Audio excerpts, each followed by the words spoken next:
Hello guys, स्वागत छ तपाईहरुलाई मेरो नयाँ भिडियोमा।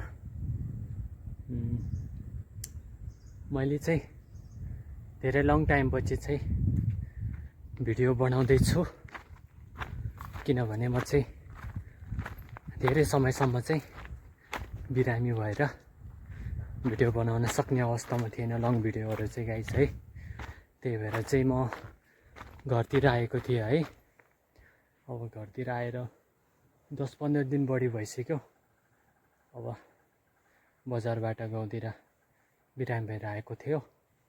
अब के गर्नु है गाइस है, पुरै रुगा लागेर बिरामी भएर गाउँतिर आएको थियो। अब फेरि म चाहिँ अलि सन्चो भएको छ भन। अब त्यही भएर फेरि आफ्नो काम पुरा गर्नको लागि चाहिँ फेरि म चाहिँ बजारतिर लाग्दै छु।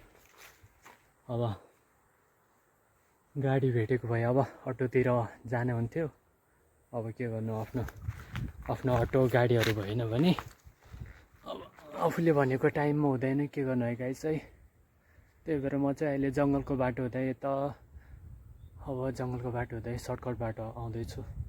म चाहिँ अहिले गाइस यहाँनिर जङ्गल भएको ठाउँमा है,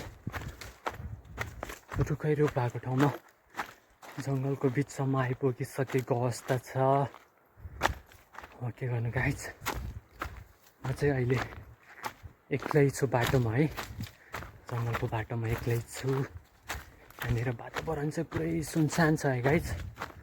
म एक्लै भिडियो बनाउँदै बोल्दै हिँडिरहेको छु। अगाडिको भ्यूले देख्न सक्नुहुन्छ, सर्लक्क यस्तो छ है, जङ्गल यस्तो पाराको छ, सर्लक्क लाएर देख्न सक्नुहुन्छ तपाईहरुले। अगाडिको भ्यू यस्तो छ गाइज। अब के गर्नु है गाइज, अब धेरै लङ टाइम पछि भिडियो बनाएको, अलि बोल्न नि अप्ठ्यारो लागिरहेको छ। अनि त्यही रुगा लागेर बिरामी भएको थियो गाइज, त्यही भएर होला। अझै पनि नाकहरू अझै हल्का बन्द भएको जस्तो फिल भइरहेछ। पुरै खोकी लागेर, रुगा लाग्दाखेरि पुरै खोकी लाग्ने, ज्वरो आउने, टाउको दुख्ने, यस्तो गाह्रो भएको थियो गाइज है। झन् आजभोलि पुरै मौसम चिसो छ, सायद त्यही भएर होला।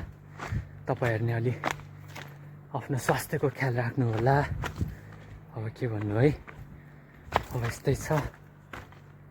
अनि गाइज, अनि मेरो युट्युब च्यानलमा नयाँ हुनुहुन्छ भने भिडियो कस्तो लाग्छ मन परे लाइक गर्नु होला। अनि त्यसपछि भिडियो कस्तो लाग्छ कमेन्ट गर्नु नभुल्नु होला।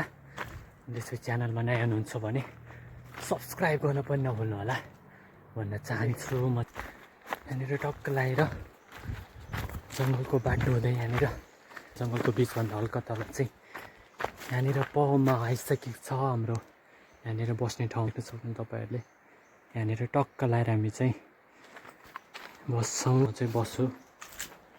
अनि गाइस चाहिँ हामी चाहिँ 6 क्लासदेखि 10 क्लाससम्म पढ्दाखेरि चाहिँ गाइस है टक्क लाएर यही बाटो हिँड्थ्यो है, उकालो ओह्रालो जङ्गलको बाटो हुँदै सर्टकट बाटोबाट। अनि त्यसपछि यहाँनिर थकाइ मार्नको लागि यही पाउमा बस्थ्यो है हामी चाहिँ गाइस है। ठ्याक्कै अहिले चाहिँ यहाँनिर आइपुगेको अवस्था छ।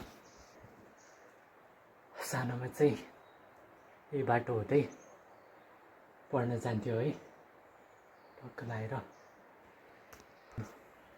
यही हो पाउ चाहिँ टक्क लाएर है, देख्न सक्नुहुन्छ तपाईहरुले। फाइनली गाइस, म चाहिँ यहाँनिर जङ्गलको बाटो हुँदै अहिले सडकमा आइपुगिसकेको अवस्था छ। अब 1 घन्टाको बाटो हिँडिसक्यो। अब 15-20 मिनट हिँडेपछि टक्क गाडी भेट्छु होला है गाइज।